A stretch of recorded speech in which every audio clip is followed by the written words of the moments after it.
I'm Todd Jones. I'm part of the 100th anniversary Bayview Mackinac race committee. I've done over 60 of these races between Chicago and Mackinac or Bayview combined. I've been in the industry for over 40 years, so we're going to discuss some of the safety items that sailors want to wear for their own protection and stuff that's going to need to be on the boat to protect a man overboard situation. First of all, we're going to talk about personal safety equipment, which most importantly is a life jacket. The only life jacket that's going to save you is the one you're wearing. So I upgraded a little while ago to a much lighter weight jacket. Simple, no metal on it, just more comfortable to wear, easier to move around the boat in. But I also added a bag.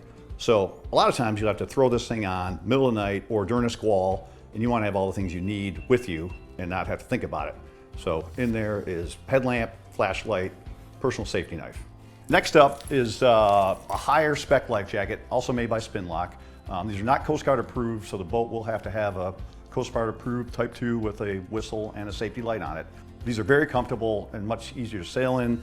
They're all going to have a crotch strap, which is the only way an inflatable will work well, so make sure whatever you're wearing has that so it doesn't float up over your head. This one also includes a spray hood so you don't accidentally drown from big waves. It's got a pylon light. It's a hammer inflator, so it won't inflate till you're actually in the water. So it's a really high-end piece designed with Volvo Ocean Race. You'll find them on a lot of boats.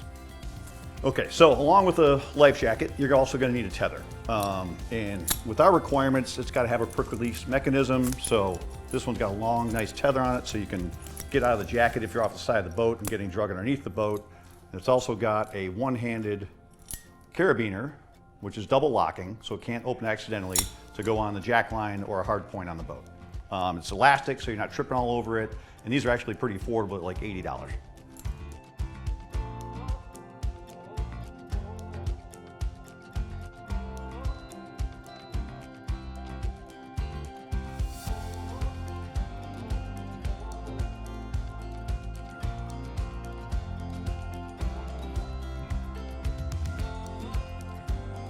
Just a few things you want to consider carrying on your life jacket, especially at night. I think most important would be a whistle. Make sure you have access to your whistle because that's how they're going to find you. There's a lot of ambient light and panic if somebody's overboard, but a whistle's a direct radar to track your position. Everybody should have a one-handed knife. You got to cut your tether if you can't get the shackle open, or a piece of rope or a halyard, in an emergency, something that's quick and easy you can handle yourself. This is a nice light, waterproof light that goes on the life jacket. Just more visibility for you and the people trying to find you. And then also we've got a strobe light, which obviously carries a lot longer distance. So maybe if you're on a faster boat and you're scared of getting away too far from that boat, then they can see you at a long distance with this. But just for sailing in general, headlamp always comes in handy. You can use both hands while you're sailing and see everything you need to do. I would suggest something with a red lens so you don't blind the rest of the crew. And then every boat's required to have a safety cockpit knife. It could be on the pedestal, it could be in a sheet bag, but everybody should know where it is. A lot of boats will keep it on the vang, just in case you're in an emergency and you got to cut something quick. No moving parts, open it and slash away. Okay, next up we're going to talk about when somebody actually falls off the boat. We all want to avoid it, but these things do happen, especially at night, so we got to be prepared. First thing that's going to happen is, somebody will sight them, point at them, you do a quick stop maneuver, get the boat stopped. We need to get something floating in the water with that person.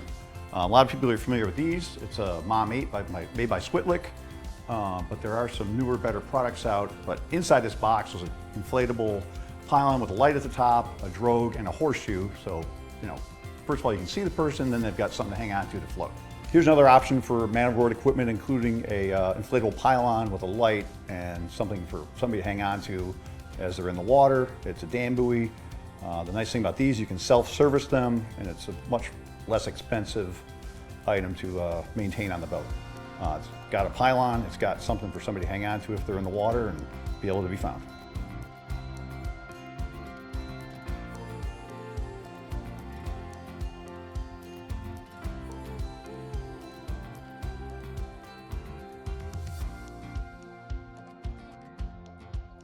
All right, next up is the visual distress signals. Bayview Mackinac follows the U.S. Sailing Coastal requirements, which include 1 Solus orange smoke flare and 3 Solus red hand flares.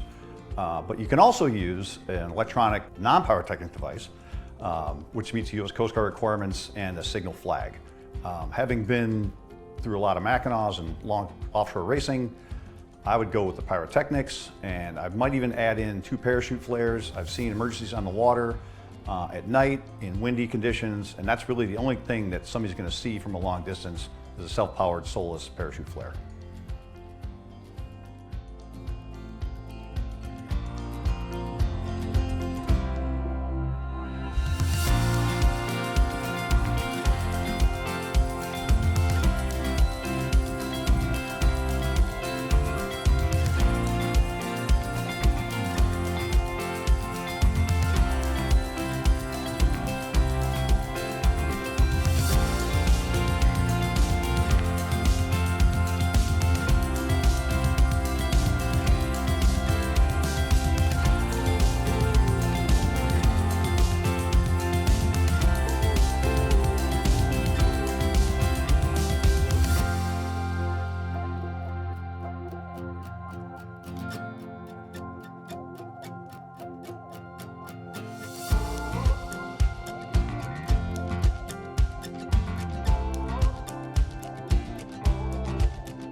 Thanks for joining us. We've covered some specific information on the safety requirements for the Bayview Mackinac. You'll find further information on the website at bycmac.com, including the modified monohull and multi-hull SCR requirements. There's a contact button on the website for more information. Please feel free to contact us. We're just here to help you, and we'll see you on the start line.